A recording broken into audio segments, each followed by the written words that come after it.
पटना के Nalanda medical college और hospital एक बार फिर से विवादों में है। इस बार मामला चौंकाने वाला है। एनएमसीएच में एक मरीज के पैर की उंगलियां चूहों ने काट दी। ये घटना अस्पताल की लापरवाही और सफाई व्यवस्था पर सवाल उठाती है। मरीज के परिजनों ने स्टाफ की कमी और अस्पताल में चूहों के आतंक की शिकायत की है। अस्पताल में इलाज करवाने आए एक दिव्यांग मरीज अवधेश कुमार ने शिकायत इस पूरे मामले को लेकर के की है। घटना अस्पताल के हड्डी विभाग में हुई है। रविवार सुबह जब अवधेश कुमार की नींद खुली तो उन्होंने देखा कि उनके पैरों से खून बह रहा है। उन्होंने बताया, मैंने देखा कि मेरी कुछ उंगलियों से खून बह रहा है। परिवार वालों ने भी देखा और तुरंत नर्स और अस्पताल स्टाफ को इसकी सूचना दी। यहाँ चूहों का आतंक बहुत जबरदस्त है। अस्पताल के हड्डी विभाग के प्रमुख डॉक्टर ओम प्रकाश ने कहा, हमें इस घटना की जानकारी मिली। मामला मेडिकल सुपरिटेंडेंट के संज्ञान में दिया गया है। इस पूरे घटना पर विपक्ष के नेता तेजस्वी यादव ने सोशल मीडिया पर सवाल उठाए। उन्होंने लिखा, पटना के एनएमसीएच में विकलांग मरीज की उंगलियों को चूहे ने कुतर दिया। कुछ समय पहले इसी अस्पताल में एक मृत व्यक्ति की आंख चूहों ने खा ली, लेकिन किसी पर कोई कार्रवाई नहीं हुई है। तेजस्वी ने कहा, बिहार की स्वास्थ्य व्यवस्था पूरी तरीके से बर्बाद हो गई है। 17 महीने में हमने जो सुधार किए उसे वर्तमान सरकार ने खत्म कर दिया। ऐसे अस्पतालों में जहां सफाई तक नहीं हो रही है, वहां मरीजों का इलाज आखिर किससे होगा। उन्होंने तंज कसते हुए कहा, अब शायद ये दावा किया जाएगा कि मरीज की उंगलियों को करोड़ों की कीमत वाले किसी रोबोटिक मशीन ने काटा है, चूहों ने नहीं।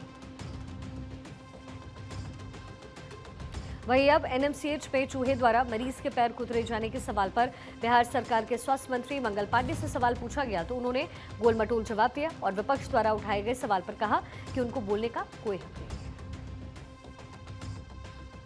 जिन लोगों ने ऐसी व्यवस्था राज्य के अंदर खड़ी कर दी थी, उनके किसी भी टिप्पणी करने पे मैं नहीं समझता हूं कि मुझे आज टिप्पणी करनी है। क्या राजद के कार्यकाल में लोग सोच सकते थे?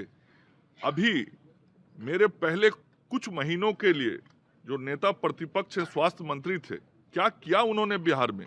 कहीं अस्पताल बनाया क्या? कहीं लोगों को रोजगार दिया क्या?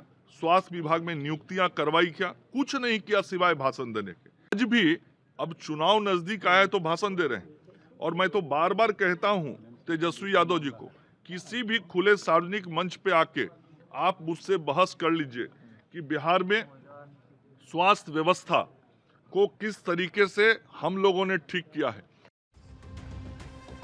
नवंबर 2024 में भी इसी अस्पताल में गोली लगने से मरे हुए व्यक्ति की आंख को चूहे द्वारा कुतर जाने की खबर आई थी, जिसके बाद 2 नर्सों को निलंबित किया गया। ये ताजा मामला बिहार के सरकारी अस्पताल की दुर्दशा और प्रशासन की लापरवाही पर गंभीर सवाल खड़े करता है। हालांकि इस घटना के सामने आने के बाद अस्पताल की तरफ से भी अपनी प्रतिक्रिया दी गई। संस्थान के deputy superintendent doctor Saroj Kumar का कहना है कि ऐसे आरोप सामने आए हैं और अस्पताल प्रबंधन ने इस पर संज्ञान भी लिया है। पूरे मामले की जांच की जा रही है। सीसीटीवी की फुटेज को भी खंगाला जा रहा है। अस्पताल के स्टाफ से की गई बातों में ये सामने आया कि चूहे के कुतरने से नहीं बल्कि किसी और कारण से उनके पैर की उंगलियां छिल गई।